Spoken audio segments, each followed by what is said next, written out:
Right, fine, that is Do you right. know what? This one might be a tough It one. could be a tough This one. is I've got. See, I think it's the chairs I don't like. Oh, God. You know, because if I had an armchair, right, it's like, Yeah.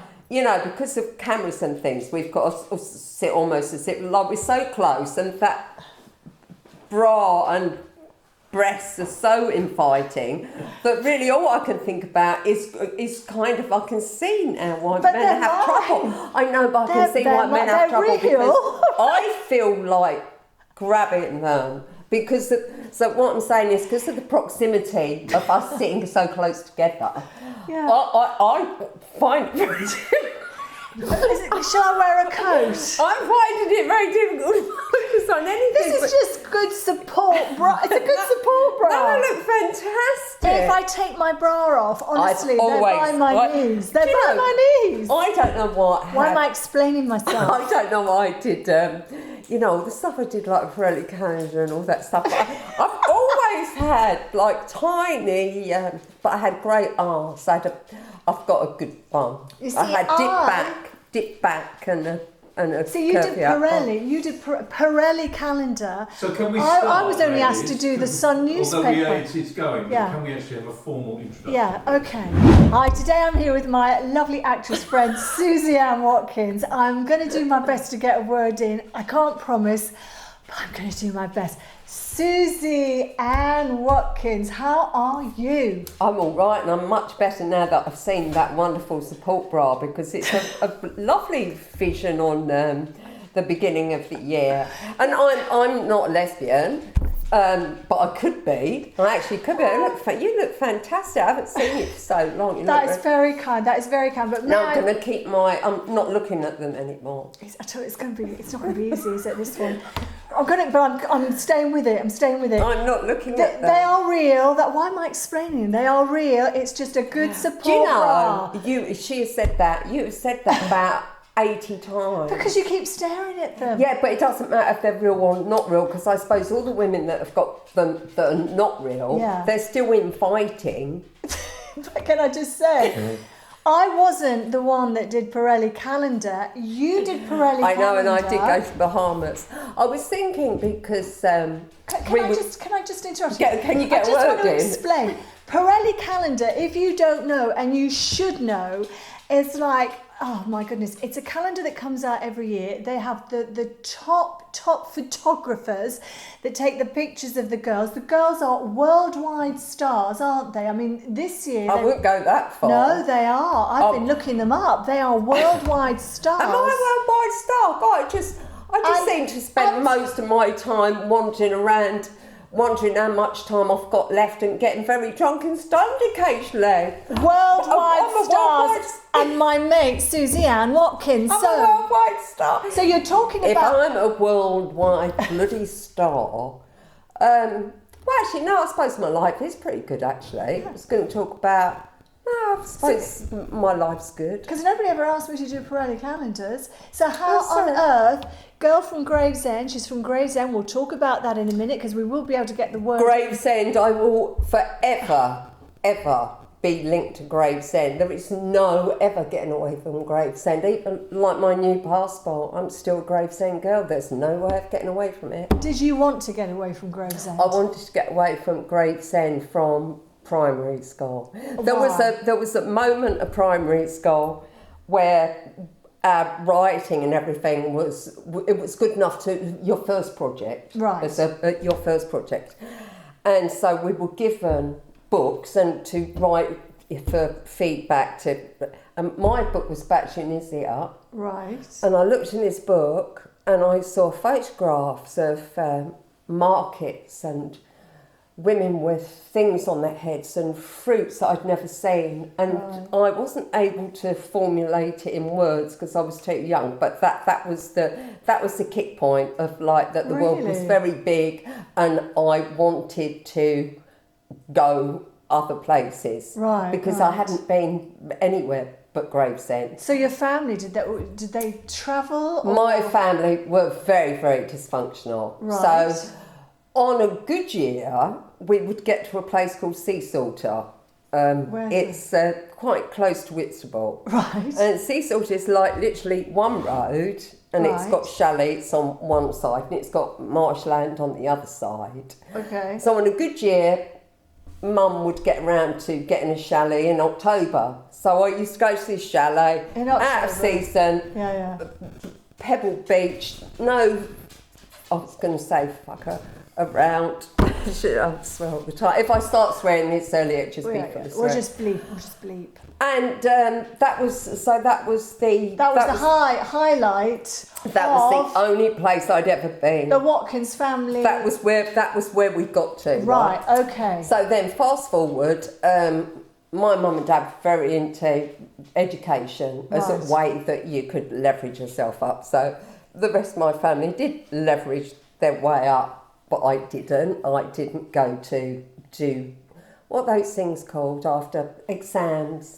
You know, Were you more later. creative? Were you more No, I wasn't at creative, all. or- I just was. Wanting to escape. I'd stopped by this time. I used to get bunches of girls from class to play truant and go to truant. That's an old-fashioned word. So I used to get them to go to London on the train Right. to Charing Cross from Gravesend. Do you mean as opposed to school? Yes. Or okay. to go to watch the market on a Friday, Right. or to meet the boys from the boys' school across that. So that was Right. it. So I did leave. I think I was only 15 when I left school, because my birthday being in August, Yes, the other summer people baby. were 16. Yeah.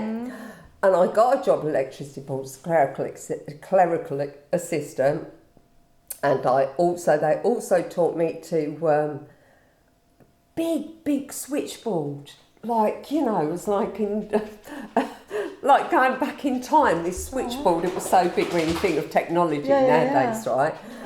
The noise, by the way, is a dog that I have no control over. So no, if you hear, no, absolutely. yeah, it's dog. so just bear with us. Bear It's with dog. us. I can get rid of the dog by what can I do with the dog? Dog sounds like it's tap dancing. It's fine. We love dogs. Just in case you thought we'd lost control of, I don't know, bowel movements. So I don't want. But listen, we're going to be up. We're going to be up. What's it called? What? Up. What? Up things. You know, when you do something and you're upstaged. Are we going to be upstaged by this dog's foot? No, Bloody it'll print. be fine. Well, it'll be I'm in the fine. middle of a really Important story. incredibly interesting story about Gravesend. So, anyway. So anyway, let me finish. So no, I do love you, but otherwise I lose my track right. After So that, yes. I did get the job in Right. for the electric. You worried about that dog, Mr. Film Man? No, I just. Am I that boring? No. Because shall I tell you what? You're so fascinated by the dog.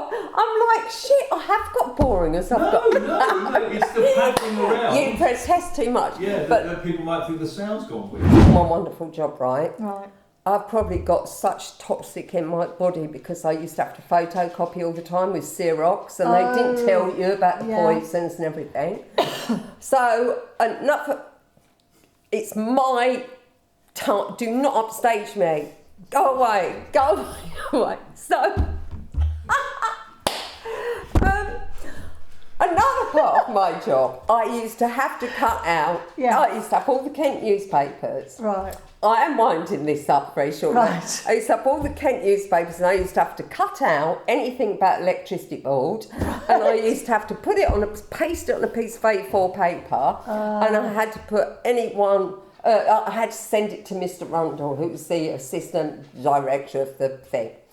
One day, Yes. as I'm going through these papers, there was a personal ad, and Right. it said, "Anyone want to lift as far as Istanbul?"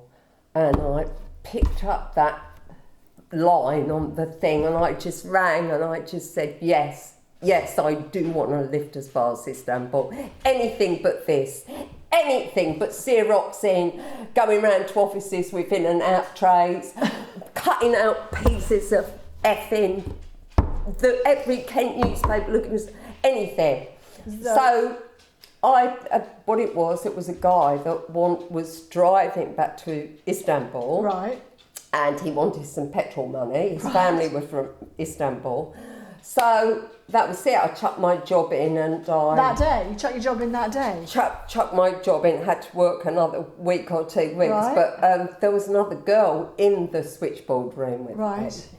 And by the time I did the trays, I had to do in and go to all the offices. This sounds so archaic. This is what we used to have to do. Go around to offices with in boxes, put that stuff down and get the outbox stuff. And I walked in, there was this woman, she was an old cow, I never liked her, right? I walked in this office and she said, she went, "You're mad, you are." And I went, I used to be quite chewy gum in those, and I went, "Oh, am I?" And she went, "Yeah," she went, "You'll be sold to white slavery, you will." She said, "We've all heard." And I said, "I'd rather be sold to white slavery than carry on in this institution." And I turned on my heel and walked off. So that was the beginning of your new life, escaping Gravesend. That was the beginning of it. But the only reason I had the courage, so Mum and Dad, you can imagine, they went mad because it was like, What the hell are you going to do? I'm going to end up, because I was a black sheep anyway, because I always, what my school report said, Susan uses her intelligence and charm to surround herself with less able pupils and leads them into disruptive and antisocial behaviour. You remember that? You remember I remember all it of because that? I thought it was fantastic. That's amazing. My parents... Show off. I know, it's good, right? It's good. I never got anything like that. The only courage that I had from Gravesend, because there wasn't any inspiration there at all, the only courage came from David Bowie, who as a 14-year-old I'd seen just, he was suddenly bursting onto television screens doing, I think, Starman on Top of the Pops was no, of course it was, Space Oddity. That was the first breakthrough.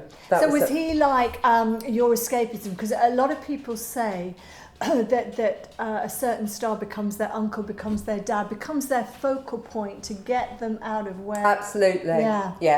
And I think there was quite a lot of fuss. I've watched a lot of stuff of famous people. Yeah. That there's so many that mention Bowie as being a huge influence. And so it's interesting. I do wonder with people like that whether they're put here in order to help people. You begin to think, what is their job? It's not just to entertain, it actually helps people move from... I'm so, I can be really boring about this, but I get very, very disappointed. I have an incredibly low boredom threshold. I do get very, very bored. No. Who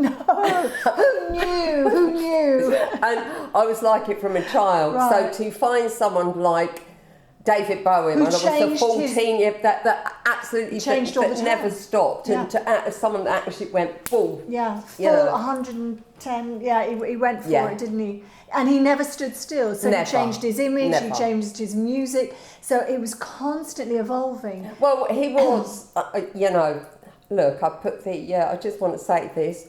I put the Rolex on today, and that means it's quite a special occasion because this watch never goes on. I just go to Claridge's, put it on, go to Ritz for a few drinks, put it on. It never says the right time because it's like I only put on. Have you bought it a battery or anything like that?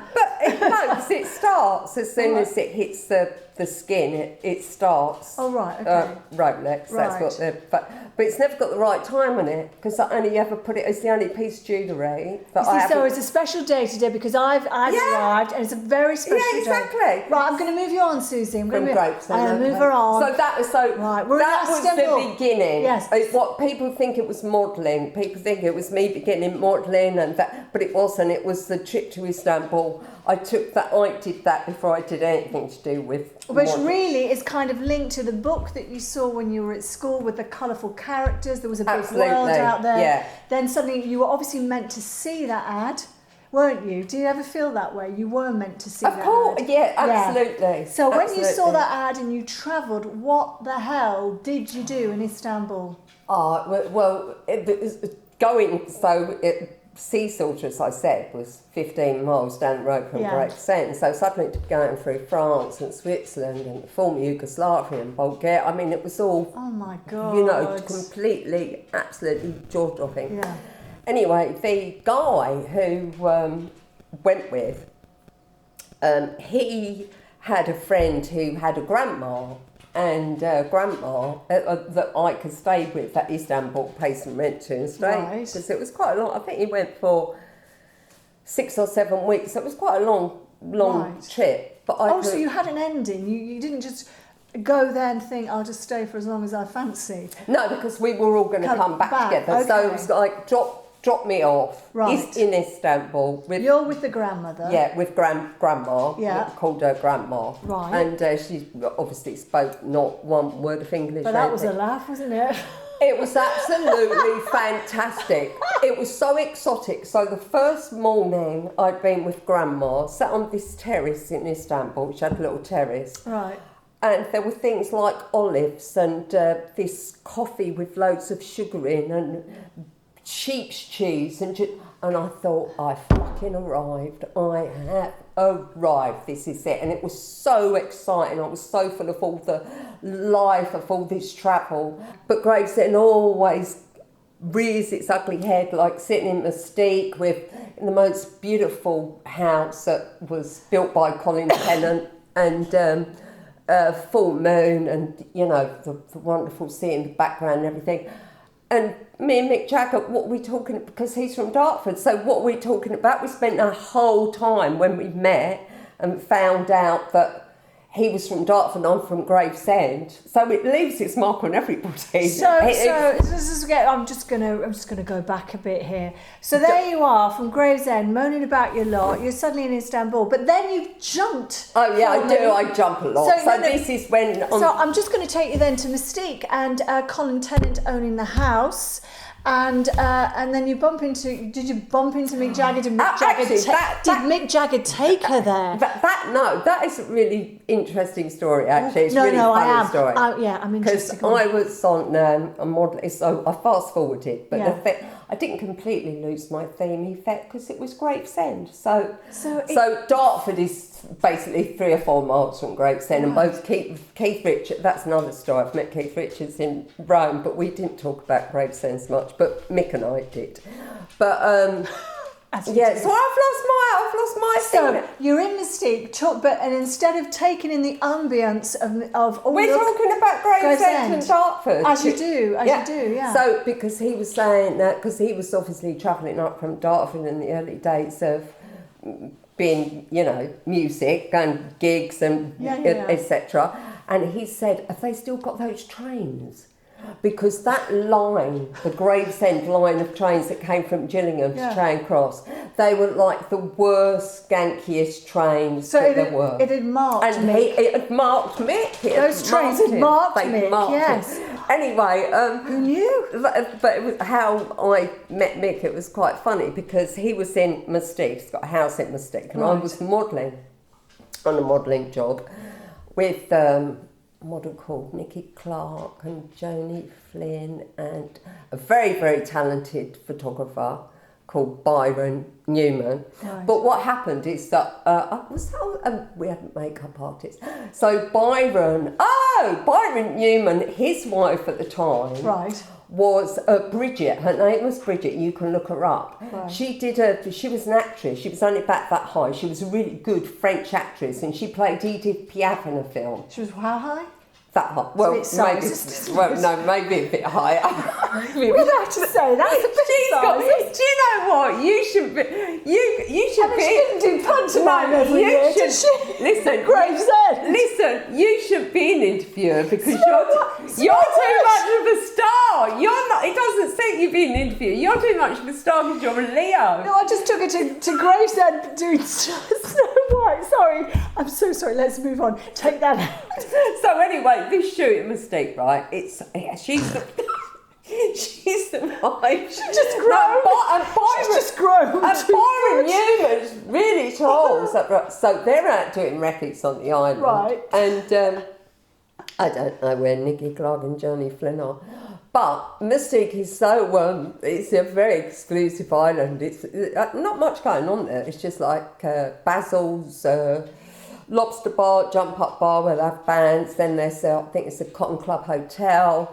But then everyone's got, and because everyone's so fabulous in Mystique, there's an internal telephone directory. That's what I've never been invited. An internal telephone directory. Right. So people have got each other's numbers. So I'm there and the gingerbread house and the phone rings. Oh, and they've allowed you to have access to the numbers of Yeah.